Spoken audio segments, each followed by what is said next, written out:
Hi everyone, it's Natalie here, and tonight I am coming to you to talk about the Mariel Tarot and specifically about the Merkabah spread.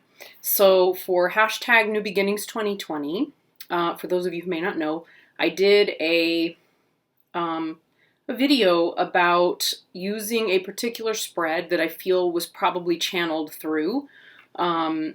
So I offer it really freely, and I offer it as, my gift to you and your start to 2020. But it came through and really wants to be heard, because anytime I'm kind of nervous about it, which I have been very nervous about it, it's very weird for me to have something channeled through that's meant for others. I often get information that I think is probably just meant for me. This one feels like it's not. It feels very not personal.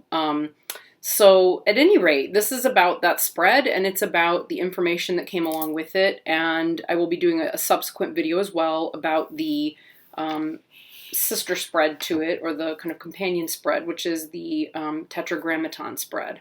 So along with that is I believe, 9-page document that includes photographs of this, the spread and so on, which are going to be, which will be available on my Dropbox. So it's in the box below here in the information box.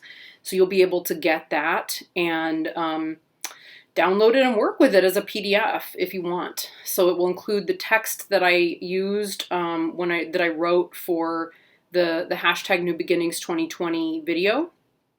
I do have some updates to it, which I will go into shortly here.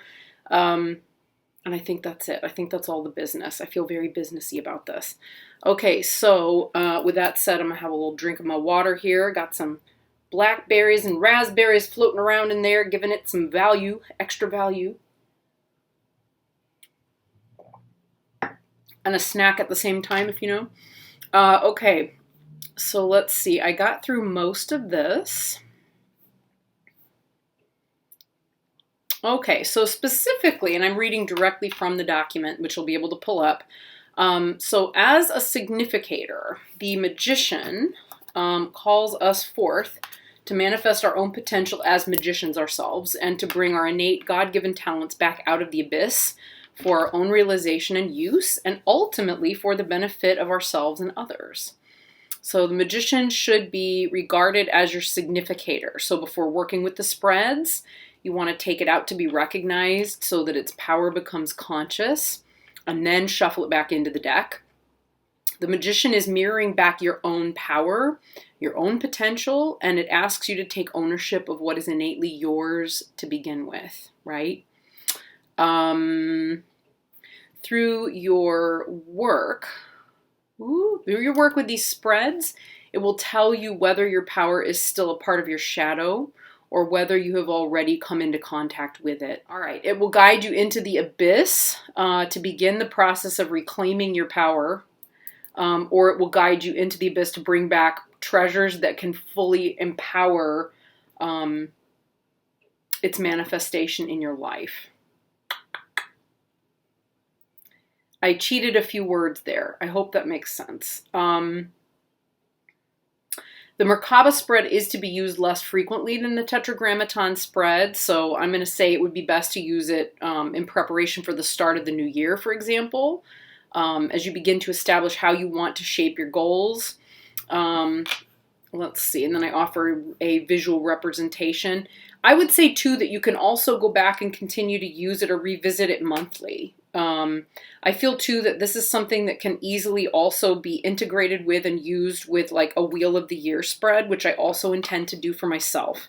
So, yeah, I just kind of wanted to throw that out there as an additional, thing. So the first position here on the tetragrammaton spread is this one. Let me just get my camera back so I can see if so, oops, there we are. It's this one. Okay. So position 1, and I've got it here as potential to be realized. There's way more detail in the document, so let's see what it says. All right. Okay. So this position represents the potential inherent within the querent that is latent and asking for recognition. This may be something that the querent is consciously aware of and desires to work with, or something they may never have thought of before. Please be gentle with yourself and the way that you respond to this information. If it feels like it's coming out of left field and it might be completely wrong, take note. There's likely something of great value there which is asking to be seen and made conscious. It may therefore take a lot of time and inquiry to be understood in a way that can be acted upon. So I'll be frank with you all. I have not used this spread yet, and I'm a little bit anxious about it. I'm a little bit anxious. I have a feeling that I'm going to have an ass-kicking moment, like an ass-whooping moment, from my guides and from the decks, and I'm just expecting that that's probably going to be the case. I don't know. So I'm going to be doing this with you all. I don't know what the outcome is going to be for me, just like I don't know what the outcome is going to be for you. So this is just as much of an adventure for me as it is for all of you. Let's see, what else do we know? All right, so position 2, and I should have waited to go back to the document here. Position 2, ta-da! So we're going 1, 2, 3, and then it would naturally cross back here, 4, 5, and then 6 at the bottom. Okay, so position 2 is your God-given gift. So that's the area of talent where the greatest potential can be realized. So your God-given gift is the way that you make use of and realize the potential of position 1. These two cards combined are what helps us understand what the magician is pointing to or looking at in the Merkabah in its hands. Okay, let's look at this magician here. I really should have prepped a little bit better. Here we go. Naturally, it was at the very bottom of the deck. So, right, here we go. There's what he's holding. All right, so these two cards combined are what helps us better understand what the magician is pointing to or looking at in the Merkabah in its hands. So the magician is handing you your life and soul. Symbols are the most valuable way to speak to your soul and its wisdom. Take time to understand the possible symbols in these cards. What do they bring up for you? What do you notice? Is the answer obvious, or do you feel like you're getting clues that feel right, but which are not immediately applicable? Take time to understand this. Okay, so position 3, the obstacle faced that presents the recognition of the God-given gift. So this could represent anything that is getting in your way and preventing you from seeing what's in cards 1 and 2. It could represent a bias, a belief, a judgment, conditions in your life and immediate environment, or any combination of these things. The obstacle may change over time. It tends to be the case that when one obstacle is removed, the ego replaces it with another before too much time can pass. I've definitely had that happen. It definitely feels to me like my ego space is often like an onion. You know, like every time I think, oh, I've peeled back another layer, it's like, oh shit, there's so many more layers to go through. Yeah, and every time I think like, oh, maybe I've dealt with this or that problem or issue, something else will come up in my life that brings it back to the fore and makes it relevant very suddenly, but usually in a way that I would never have anticipated. So then position 4. So position 4 goes back to the top of our triangle here. Ta-da! So position 4, what needs to change or shift in order for your God-given gift to be utilized? So what are the things which are presently a part of your life that you may need to adjust?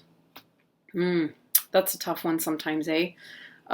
Moving these things out of the way will lead to greater space for bringing in these gifts and realizing your potential. It should be expected that as soon as some things have changed or shifted and some growth has taken place. Did I already just do that? Nope, I haven't. Okay, they're just very similar.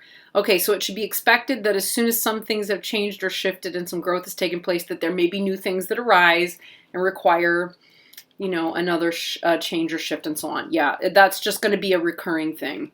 And it does happen in both cases. Position 5, the next step to take toward the realization of potential. So this offers an active step to take. So it's something that you can actively do in service of your own realization, and it may relate very directly to position 4 and how you can change your shift, or it may seem to be unrelated.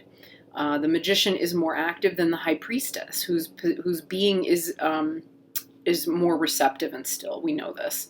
Its representation as significator offers more direct, actionable information than the guidance offered by the tetragrammaton-spread.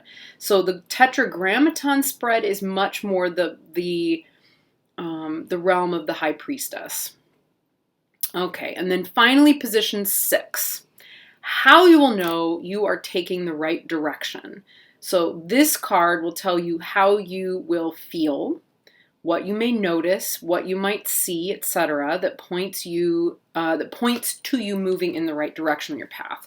So it corresponds directly to what you will find in the tetragrammaton spread as you work regularly with it, which is less direct and focused on the kinds of signs and synchronicities you can expect to find as you embark on this journey to reclaim your wholeness. Yeah. So,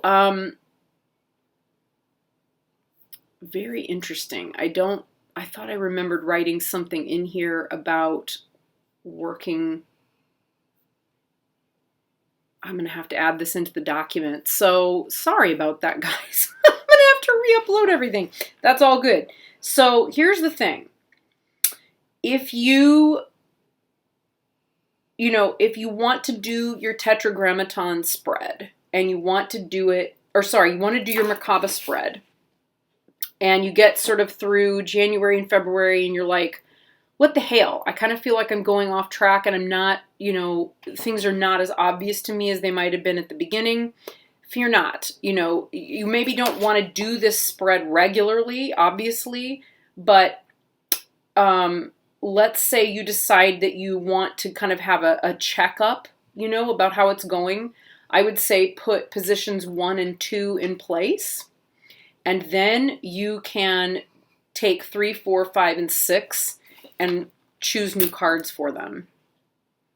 So, yeah, that's what I would do. I think that can be done pretty regularly, like once a month. I think that could maybe be done less frequently if you don't want to. It's up to you. I think I've asked this one over and over again to try and get some clarity on it, and it seems like, you could continue to do that. Once it's established, here's what your potential is to be realized, which is position 1. Ta-da! I could talk to you about this and hold it up. And then 2, you do your God-given gift or talent. I think also, if you wanted to, it could be possible. I think there's an infinite number of ways you could work with this, actually. But it could also be possible to put the original 2 cards in place and then add, an extra clarification for it. So pull, 2 new ones to put next to it. This is something that I can easily, model or show you all in another video. So, yeah. This one's just setting up the basics for you, and I don't want it to be too terribly long. So, yeah. So this is it. Again, I will do, I'm going to go through all of this and show it and model it and do the whole 9 yards with everybody bit by bit. So you'll be getting further and more information from me about my process with this as we go along. Trying to think if there's anything else I need to add. I don't think so. I think that's it. So any questions that come up that you may have about this spread, go ahead and pop them in the comments below, and I will do my utmost to address them. And I would say, too, that as we go along, if there's anything that comes up for you in general about working with the deck, with the spreads, any clarification you want, any kind of like, hey, Nat, what about this or that aspect of the Marielle? It confuses me and I don't get it. Pop it in the questions. If I don't know, I'll have to dig deeper, or I'll have to just ask and see what comes up. Always fun. All right, guys. So I will see you in the next one, which is going to be the one that I'm about to film right after this one about the tetragrammaton. All right. See you in the next one. Bye.